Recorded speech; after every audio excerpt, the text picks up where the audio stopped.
Ed ora saliamo tutti in bicicletta per scoprire i nuovi itinerari cicloturistici nella nostra provincia. Round, round, get around, I get around, yeah, get around, round, round, I get around, I get around. Pronti, tenza, via! Rigorosamente in bicicletta, alla scoperta dei luoghi più belli del territorio veneziano. Dai, Venier, fa la strada, dietro gli assessori e via!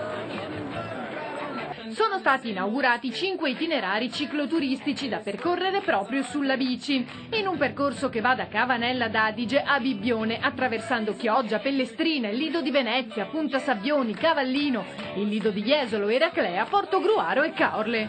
Questi 5 itinerari che permettono di fruire il territorio però con calma, gustandolo, cercando di conoscere tutto quello che offre sia dal punto di vista culturale, ambientale ed enogastronomico.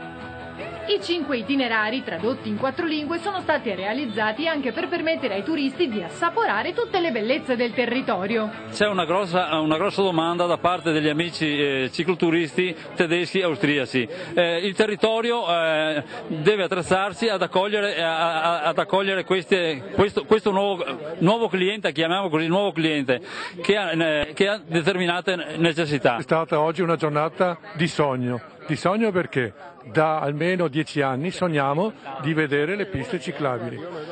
Basti pensare che le grandi navi, quando arrivano, hanno chiesto di organizzare delle visite cicloturistiche del Lido, 250-300 persone alla volta. I vigili urbani hanno detto non è possibile perché non ci sono le piste ciclabili. Questo per dimostrare la vocazione del Lido a questo tipo di attività.